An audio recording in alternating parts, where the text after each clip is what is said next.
আপনি এই ছবিটা এখনো পর্যন্ত না দেখে থাকেন, বস করছেনটা কি? ছবিটা এক্ষুনি দেখুন। স্ক্রিনটা টান টান দারুণ, এবং তার মধ্যে এই গিলটা বা টেনশনটা তার মধ্যে কাজ করছে যে যদি কোনোদিন আমার পরিবার সবকিছু জেনে যায় তাহলে কি হবে।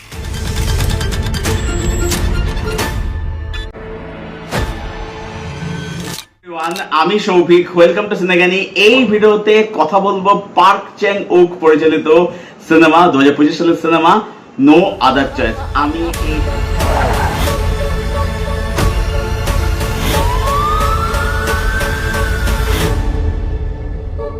এই ছবিটার জন্য ভীষণ ভাবে ওয়েট করেছিলাম। তো ছবিটা ফাইনালি এখন স্ট্রিম করছে। আই থিঙ্ক এটা অনেকদিন আগে স্ট্রিম করে গেছে।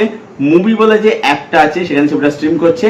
তবে সেখানে আপনারা সবাই জানেন, যারা সবাই জানেন যে সেখানে হিন্দি বা ইংলিশ কোনোটা বিষয় থাকে না। তো ছবিটা আপনাকে দেখতে হলে আপনার ছবিটা দেখতে হবে অরিজিনাল ভাষাতে উইথ ইংলিশ সাবটাইটেল। এবারে অবশ্যই যারা পার্ক চ্যাং উকের ট্রু ফ্যান, যারা ওনার ভেঞ্জার্স ট্রিলজি দেখেছে বা ডিসিশন টু লিভ, সিম্পাথাইজ এগুলো দেখেছে, তারা তো মানে কোনো ডাবিং এ তার ধারবে না, এটা বলাই বাহুল্য। তারা ছবিটা একদম সাবটাইটেল দিয়ে দেখে নেবে আর কি। তো ছবিটা আমার কিরকম লাগলো, তো আমি আপনাদের বলবো যে যদি আপনি এই ছবিটা এখনো পর্যন্ত না দেখে থাকেন, বস করছেনটা কি? ছবিটা এক্ষুনি দেখুন যদি না দেখে থাকেন এখনো অবধি। ব্রিলিয়ান্ট, দারুণ সিনেমা হয়েছে, কোনো নেগেটিভ দিক নেই, শুধুমাত্র ভালো দিক এবং শুধু ভালো দিক নিয়েই কথা হবে।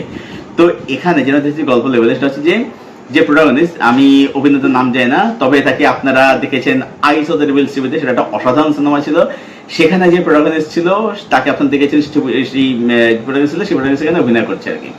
তো যেটা আমরা দেখতে পাচ্ছি সেটা হচ্ছে যে এখানে যে প্রোটাগনিস্ট, সে একটা কোম্পানিতে দীর্ঘ 25 বছর চাকরি করেছে এবং সেখানে কোম্পানিকে সে অনেক কিছু দিয়েছে আর কি, এবং তার একটা হ্যাপি ফ্যামিলি আছে, ওয়াইফ, এক ছেলে এক মেয়ে রয়েছে।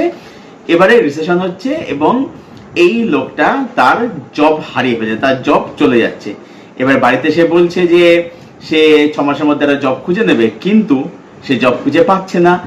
এবারে কি হচ্ছে, সে বুঝতে পারছে যে মার্কেটে প্রচুর লোক রয়েছে বেকার বা আনএমপ্লয়মেন্ট, যাদের চাকরির দরকার, এবং মার্কেটে এই মুহূর্তে প্রচন্ড কম্পিটিশন, যেটা এখন মানে প্রচন্ড রিয়েলিটি এর ব্যাপার আর কি। তো এবারে এই লোকটা ঠিক করছে যে সে যে জবটা অ্যাপ্লাই করবে, সেই জবের যারা যারা ক্যান্ডিডেট রয়েছে তাদেরকে সে এক এক করে মারতে থাকবে। এবং এর পরবর্তী কি হচ্ছে, এই নিয়ে হচ্ছে গল্প, যেটা পার্সোনালি দেখিয়েছেন ডার্ক কমেডির অ্যাপ্রোচে। এবারে প্রথম যে প্রশ্ন ওঠা সেটা হচ্ছে যে এত স্ক্রিন প্লে টান টান দারুণ, এবং ছবিটা যেরকম এনগেজিং এন্টারটেনিং, ছবিটার মধ্যে একটা দারুণ, একটা বলবো না মানে একের বেশি আর কি, সোশ্যাল মেসেজ আমাদের কিন্তু প্রোভাইড করছে।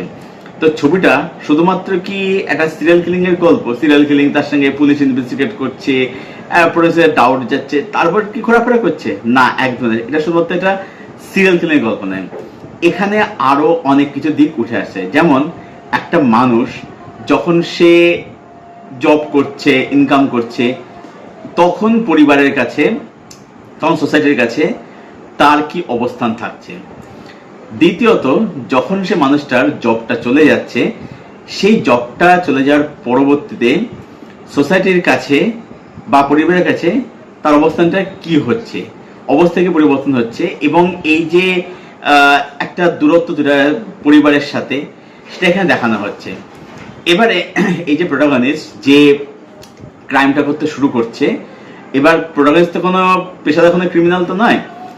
এবার যখন সে ক্রাইমটা করছে, প্রথমে ক্রাইমটা করতে আপনি দেখবেন যে সে কিন্তু ভয় পাচ্ছে, হেজিটেট ফিল করছে, যেটা মানুষকে মারবো কি মারবো না এটা ফিল করছে। দেখবেন একটা জায়গা থেকে যখন ওই যে ও টপটা যখন ছাদের থেকে ফেলতে যায়, ও কিন্তু ভাবে, ঠিক আছে, ও কিন্তু সংসারে জিনিসটা করতে পারে না। এবারে কি হচ্ছে, একটা সময় পরে হ্যাঁ অবশ্যই সে জিনিসটাকে এনজয় করছে, কারণ সেটা সে ইউজ টু হয়ে গেছে। কিন্তু অন্যদিকে কিন্তু তার মধ্যে গিল্টটা কিন্তু মানে ভেতর থেকে কুড়ে থাকে, শেষ করছে, তাকে কুড়ে দেখাচ্ছে। যেহেতু সেখানে পেশাদার ক্রিমিনাল নয়, সেই কারণে কি হচ্ছে, সে এক একটা ক্রাইম করছে এবং তার মধ্যে এই গিল্টটা বা টেনশনটা তার মধ্যে কাজ করছে যে যদি কোনোদিন আমার পরিবার সবকিছু জেনে যায় তাহলে কি হবে।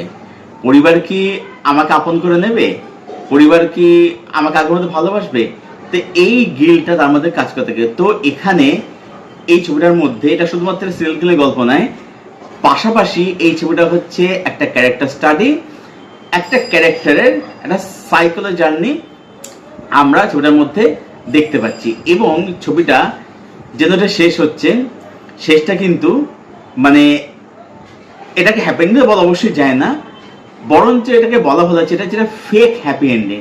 মানে আপনার বলতে দেখলে মনে হয় যে সবচেয়ে ঠিক হয়ে গেছে, প্রোগ্রেস দিতে গেছে, কিন্তু অ্যাকচুয়ালি তা কিন্তু নয়। এখানে পরিচালক কিন্তু খুব বুদ্ধিমান, এখানে পারছেন মানে ওয়ান অফ দ্য মানে ব্রিলিয়ান্ট ডিরেক্টর, ঠিক আছে, মানে মাস্টার ক্লাস যেটা এখানে তাকে বলা হয় যে মানে মনে হচ্ছে পড়তে যে হ্যাপি এন্ডিং, কিন্তু অ্যাকচুয়ালি হ্যাপিনেস যে ফেক হ্যাপিনেস, এটা অ্যাকচুয়ালি কিন্তু কোনো ঠিক কিন্তু হয়নি, ঠিক আছে। তো এখানে এন্ডিংটা ওপেন এন্ড রাখা যায়, যারা সিনেমা দেখলেই বুঝতে পারে না, সে বলবো না এন্ডিং এ কি হয়, আমি স্পয়লার একদমই দেবো না। তো এটাই ছবিটা যে রাইটিং এর বিউটি, ঠিক আছে, যে অডিয়েন্স তার মতো করে জিনিসটাকে ইন্টারপ্রেট করে নেবে, ঠিক আছে। লাস্টে যে দৃশ্যটা দেখাচ্ছে যে একটা জ্যাম হয়ে রয়েছে দেখাচ্ছে, এবং লাস্টে যে ভায়োলিনের দীর্ঘ সুর আমরা শুনতে পাই, মনে হবে যে সবকিছু ঠিক হয়ে গেল, কিন্তু দেখছে তা কিন্তু নয়।